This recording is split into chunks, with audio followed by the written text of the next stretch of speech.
Parte 1. Lee y escucha esta conversación a una velocidad lenta. Oye, Miguel, ¿a ti se te dificulta hablar en público o puedes hacerlo con facilidad? Pues no es que lo haga muy a menudo, pero cuando tengo que hacerlo, creo que lo hago bastante bien. ¿Por qué lo preguntas? Es que de hoy en 8 tengo que dar una charla en la universidad y estoy bastante nervioso. Me lo imagino, pero no te preocupes. Es normal sentirse así. Si estuviera en tu lugar, también me sentiría ansioso. Estoy seguro de que lo harás estupendamente. No lo sé, Miguel. Con solo pensar en eso se me ponen los pelos de punta. ¿Y si me equivoco o me quedo en blanco? ¿Y si me hacen una pregunta difícil? Bueno, Salo, si te equivocas, corriges. Si te quedas en blanco, pides un momento y revisas tus apuntes. Y si no sabes la respuesta a una pregunta, te disculpas y dices que vas a investigar sobre eso. Haces que suene muy fácil, pero no sabes lo que es tener a un montón de profesores enfrente. Algunos de ellos incluso son expertos en mi campo. No quiero meter la pata. Lo importante es que te prepares lo mejor que puedas. Eso te dará la seguridad que necesitas para hablar con confianza. Si ellos ven que hablas sin titubear, te aseguro que no se meten contigo. Tienes razón, Miguel. Veo que con los años has aprendido a lidiar mejor con el miedo escénico. ¿Me estás llamando viejo? ¡Ash! Claro que no. Solo digo que como tienes más experiencia que yo hablando en público, pues has aprendido a superar esas inseguridades. Yo creo que esa es una forma diplomática de llamarme viejo. No te vuelvo a dar un consejo en la vida. Puede que algún día supere el miedo a hablar en público, pero creo que jamás superaré el miedo a hablar contigo. Explotas por cualquier cosa. Parte 2. Lee y escucha esta conversación otra vez, pero ahora a una velocidad normal. Presta atención a la forma en que los hispanohablantes unimos las palabras cuando hablamos. Oye, Miguel, ¿a ti se te dificulta hablar en público o puedes hacerlo con facilidad? Pues no es que lo haga muy a menudo, pero cuando tengo que hacerlo, creo que lo hago bastante bien. ¿Por qué lo preguntas? Es que de hoy en 8 tengo que dar una charla en la universidad y estoy bastante nervioso. Me lo imagino. Pero no te preocupes, es normal sentirse así. Si estuviera en tu lugar, también me sentiría ansioso. Estoy seguro de que lo harás estupendamente. No lo sé, Miguel. Con solo pensar en eso se me ponen los pelos de punta. ¿Y si me equivoco o me quedo en blanco? ¿Y si me hacen una pregunta difícil? Bueno, Salo, si te equivocas, corriges. Si te quedas en blanco, pides un momento y revisas tus apuntes. Y si no sabes la respuesta a una pregunta, te disculpas y dices que vas a investigar sobre eso. Haces que suene muy fácil, pero no sabes lo que es tener a un montón de profesores enfrente. Algunos de ellos incluso son expertos en mi campo. No quiero meter la pata. Lo importante es que te prepares lo mejor que puedas. Eso te dará la seguridad que necesitas para hablar con confianza. Si ellos ven que hablas sin titubear, te aseguro que no se meten contigo. Tienes razón, Miguel. Veo que con los años has aprendido a lidiar mejor con el miedo escénico. ¿Me estás llamando viejo? Ay, claro que no. Solo digo que como tienes más experiencia que yo hablando en público, pues has aprendido a superar esas inseguridades. Yo creo que esa es una forma diplomática de llamarme viejo. No te vuelvo a dar un consejo en la vida. Puede que algún día supere el miedo a hablar en público, pero creo que jamás superaré el miedo a hablar contigo. Explotas por cualquier cosa. Parte 3. Ahora te explicaré algunas expresiones y palabras especiales que se usaron en la conversación. En nuestra conversación le pregunté a Miguel si se le dificultaba hablar en público. Si algo se nos dificulta, significa que nos cuesta mucho esfuerzo hacerlo. Lo opuesto sería algo que se nos facilita, es decir, algo que podemos hacer con destreza y sin que tengamos que esforzarnos demasiado. Por ejemplo, a mí se me dificultan los deportes, pero se me facilita aprender nuevos idiomas. A mí se me dificultan los deportes, pero se me facilita aprender nuevos idiomas. Y otro ejemplo. A Juan se le dificulta expresar sus sentimientos delante de otras personas. A Juan se le dificulta expresar sus sentimientos delante de otras personas.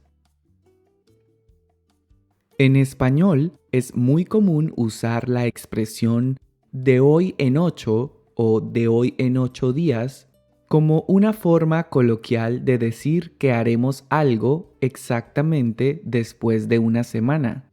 Generalmente nos ayuda a precisar que haremos algo el mismo día de la semana en el que estamos hablando.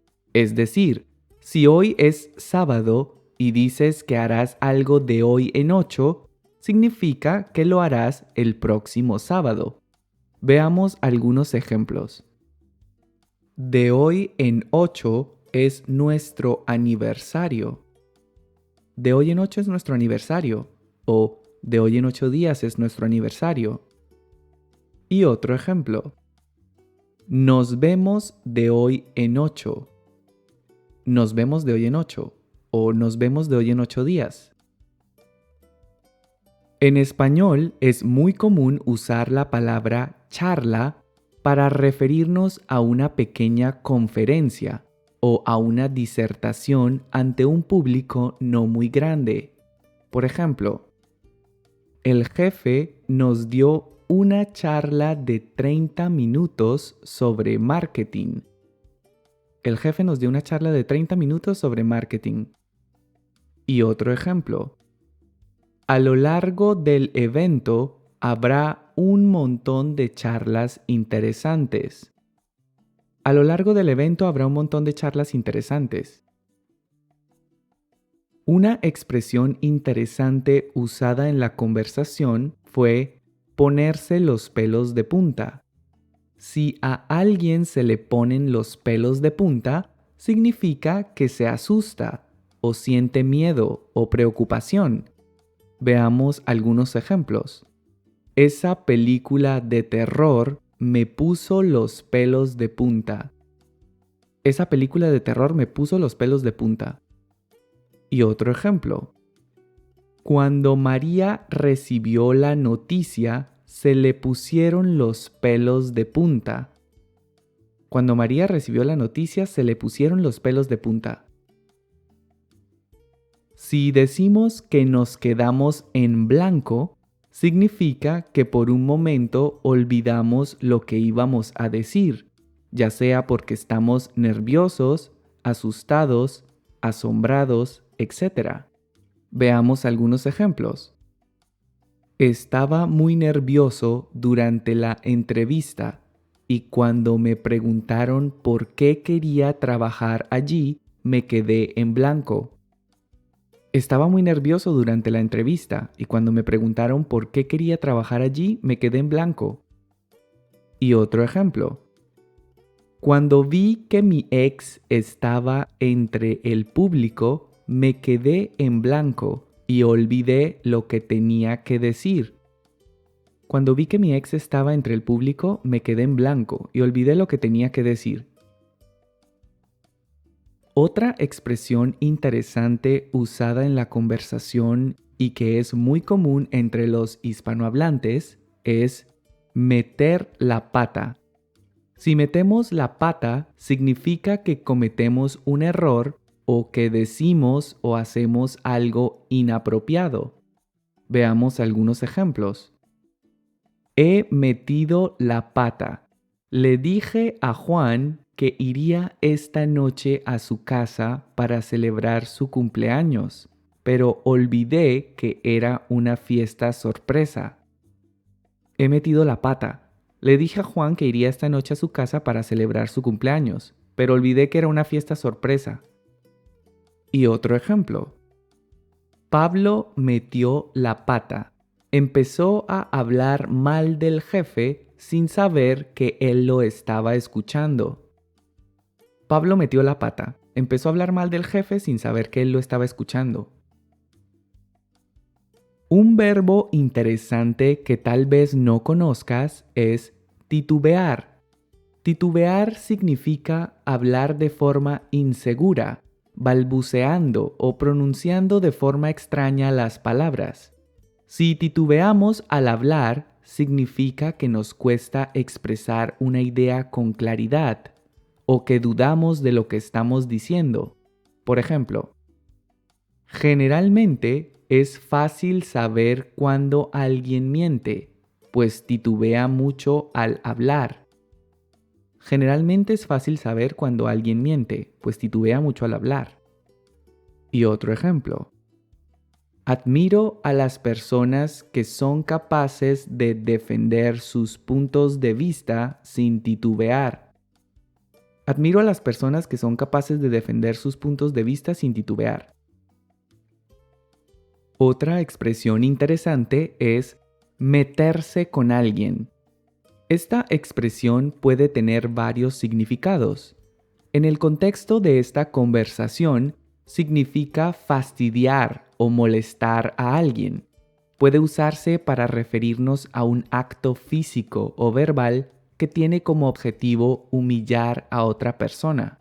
Por ejemplo, los matones se meten con la gente más débil, pues saben que pueden intimidarles.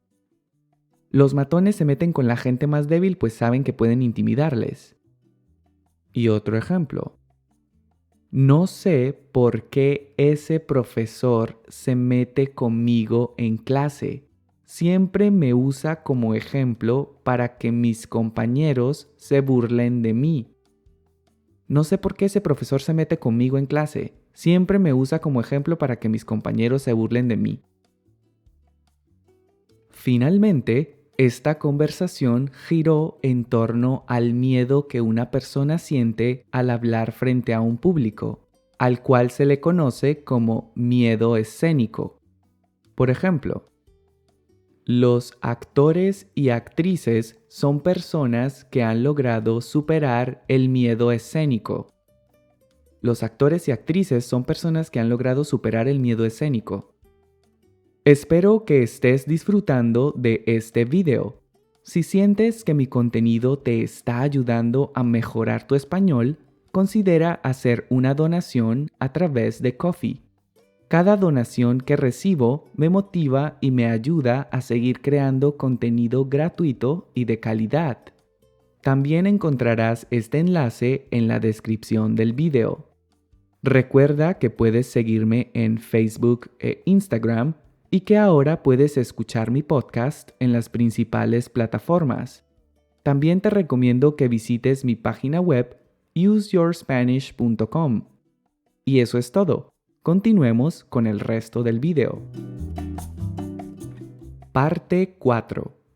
Ahora entrena tu oído escuchando la conversación a una velocidad normal, pero esta vez sin leer. Intenta reconocer todas las palabras y expresiones que te he explicado. Oye, Miguel, ¿a ti se te dificulta hablar en público o puedes hacerlo con facilidad? Pues no es que lo haga muy a menudo, pero cuando tengo que hacerlo, creo que lo hago bastante bien. ¿Por qué lo preguntas? Es que de hoy en 8 tengo que dar una charla en la universidad y estoy bastante nervioso. Me lo imagino. Pero no te preocupes, es normal sentirse así. Si estuviera en tu lugar, también me sentiría ansioso. Estoy seguro de que lo harás estupendamente. No lo sé, Miguel. Con solo pensar en eso se me ponen los pelos de punta. ¿Y si me equivoco o me quedo en blanco? ¿Y si me hacen una pregunta difícil? Bueno, Salo, si te equivocas, corriges. Si te quedas en blanco, pides un momento y revisas tus apuntes. Y si no sabes la respuesta a una pregunta, te disculpas y dices que vas a investigar sobre eso. Haces que suene muy fácil, pero no sabes lo que es tener a un montón de profesores enfrente. Algunos de ellos incluso son expertos en mi campo. No quiero meter la pata. Lo importante es que te prepares lo mejor que puedas. Eso te dará la seguridad que necesitas para hablar con confianza. Si ellos ven que hablas sin titubear, te aseguro que no se meten contigo. Tienes razón, Miguel. Veo que con los años has aprendido a lidiar mejor con el miedo escénico. ¿Me estás llamando viejo? ¡Ay, claro que no! Solo digo que como tienes más experiencia que yo hablando en público, pues has aprendido a superar esas inseguridades. Yo creo que esa es una forma diplomática de llamarme viejo. No te vuelvo a dar un consejo en la vida. Puede que algún día supere el miedo a hablar en público, pero creo que jamás superaré el miedo a hablar contigo. Explotas por cualquier cosa. Parte 5. Ahora ponte a prueba y evalúa si has entendido la conversación respondiendo las siguientes preguntas. ¿Cuándo dará Salo la charla? ¿Cuándo dará Salo la charla?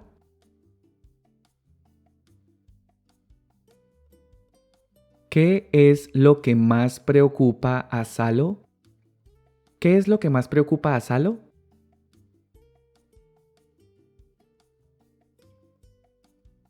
¿Qué consejo le da Miguel a Salo para que los profesores no se metan con él? ¿Qué consejo le da Miguel a Salo para que los profesores no se metan con él? Y en esta última pregunta me gustaría que compartieras con nosotros tu opinión personal. ¿Cuál crees que es la mejor manera de vencer el miedo escénico? ¿Cuál crees que es la mejor manera de vencer el miedo escénico? Te invito a que dejes tu respuesta en los comentarios. Y eso es todo por hoy. Espero que hayas disfrutado de este video y que hayas aprendido un montón de cosas nuevas. Si es así, no olvides suscribirte a mi canal, regalarme un me gusta y dejar tus comentarios. De esta forma me ayudarás a lograr que muchas otras personas descubran mi contenido. Gracias por visitar mi canal y nos vemos en una próxima lección. Hasta pronto.